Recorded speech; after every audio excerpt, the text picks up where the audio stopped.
중증외상센터를 첫 시리즈 연출작으로 선택을 하셨어요. 이유도 궁금하고 또 좋은 친구들과 함께 호흡을 맞췄던 주지훈 씨가 추천이 있었다고 들었는데 맞습니까? 네, 맞습니다. 예, 말씀 좀 부탁드리겠습니다.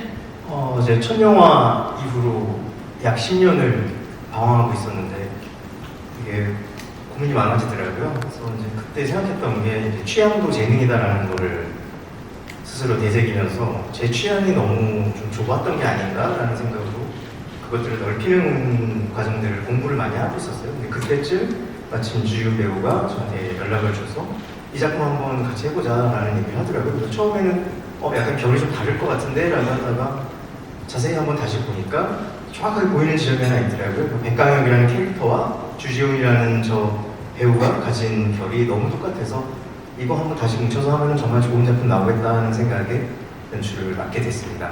중증외상센터는 사실 이 동명의 원작 웹툰과 웹소설에도 워낙 많은 사랑을 받았던 작품인데 실사화를 위해서 어떤 부분에 중점을 좀 맞추셨는지, 주안점을 두셨는지도 궁금하고 여타의 이제 에디컬 작품과 차별점도 좀 말씀 부탁드릴게요. 아까 주지훈 배우가 잠깐 언급을 해주셨는데요. 어느 정도 이 인물들과 이야기를 땅에 붙이느냐, 어느 정도 거리를 두고 이야기를 바라볼 수 있느냐를 표현하는 거에 가장 큰 중점을 뒀던 것 같아요. 그래서 어찌됐든 웹툰이나 웹소설이라는 건 자기가 보는 속도도 조절할 수 있으면서 보고 싶은 것들을 보는 장르라고 생각하는데 이런 영상화 매체들은 어쨌든 선택을 해서 저희가 보여드려야 되는 거기 때문에 어떤 식으로 이야기를 전개시키고 어떤 인물들로서 그것들을 전달하느냐가 가장 중요하기 때문에 그 지점을 표현하는 거에서 가장 중점을 뒀었고요.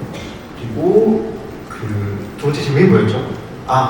차별점. 네, 차별점은 저희가 메디컬 드라마라는 용어를 쓰고 있긴 한데 어찌 보면 메디컬 드라마가 아니라는 점이 가장 큰 차별점인 것 같아요. 네. 되게 이상한 말일 수도 있는데 이 이야기는 어떻게 보면 저는 일종의 영웅서사시 같다는 생각이 들어요. 그러니까 되게 부조리한 일들이 벌어지고 사람의 생명을 살릴 수 있음에도 놓쳐야 되는 그 생명들을 살리는 그 당연한 일들을 해나가는 이게 백강혁이라는 하나의 인물과 그 주변 이 캐릭터들이 그 당연한 일들을 어떻게 해나가느냐에 대한 이야기를 다루는 이야기다 보니까 굉장히 말 그대로 우리가 그 히어로물이라고 표현하는 그런 식의 방식을 많이 취해야 될 거고 그 안에서 다양한 장르들을 가지고 액션, 스릴, 여러 가지를 가지고 다 표현할 수 있는 이런 포맷을 취하고 있어요. 그래서 그 지점이 가장 큰 차별점이 아닌가라는 생각을 하고 있습니다.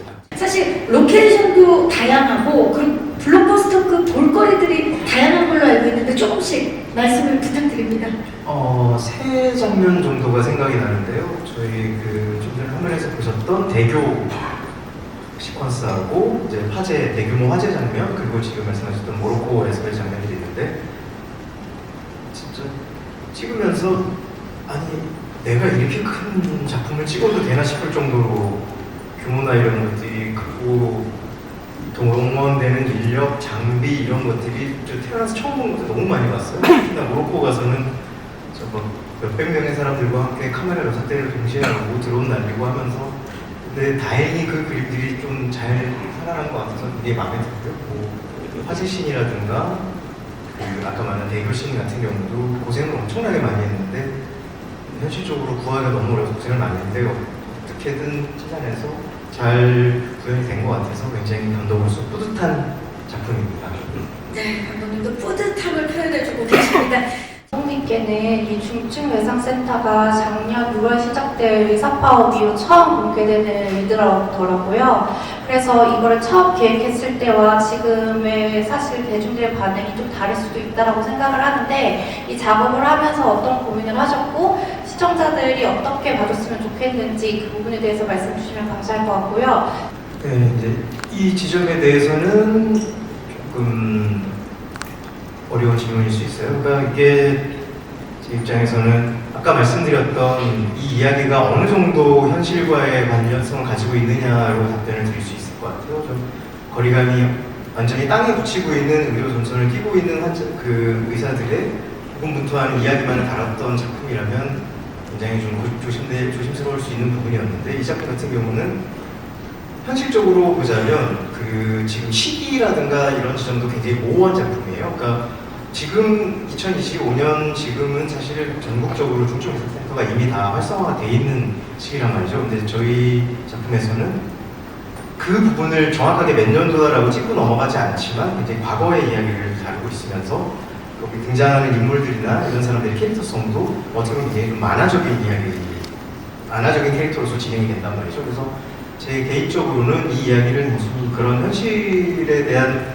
어떤 지금의 현실을 대입해서 생각하셔서 보시기보다는 조금 더 판타지스럽고 그런 히어로물로서 좀 시원한 이야기로 봐주셨으면 감사드릴 것 같습니다. 네, 감사합니다. 이 현실 보증 같은 경우가 굉장히 중요하잖아요. 그래서 그 의료 자문이라든지 전 감수라든지 이런 부분을 어떻게 진행하셨는지, 그리고 이 관련해서 원작자분과 또 어떤 협의점이 있으셨는지 궁금하고요. 그다음에 네, 아무래도 저희 원작을 써주신 한산이가 작가님께서 전문의이시다 보니까 저는 이제 많은 도움을 받을 수 있겠구나 라는 생각을 했지만 작가님께서는 조금 더 열린 마음으로 저희한테 기회를 많이 주셨어요. 그러니까 더 가져가셔서 더 수술의 케이스나 이런 것들도 좀 바꿔볼 수 있고 더 재미난 쪽으로 많이 표현해 주셨으면 좋겠다고 말씀을 먼저 해주셔가지고 저희 같은 경우 자문 선생님들을 실제로 그 이대 서울병원 그 중증외상외과 전문의 선생님들과 여러 기타 병원 내 그 의사분들한테서 자문을 많이 받았어요. 그리고 이 작품의 톤 앤 매너 자체가 조금은 외적으로는 좀 코믹도 있고 액션도 있고 이러다 보니까 수술실 안에 들어갔을 때만은 굉장히 현실적인 것들을 표현해야겠다라는 생각이 있었어서 더미를 만든다든가 어떤 수술을 진행함에 있어서 굉장히 의학적으로 장르를 많이 구했습니다. 하지만 그 이야기 전개를 위해서 뭐 헬기에서 거기를 뚫는다든가 굉장히 좀 저게 현실에서 가능한 것들인가?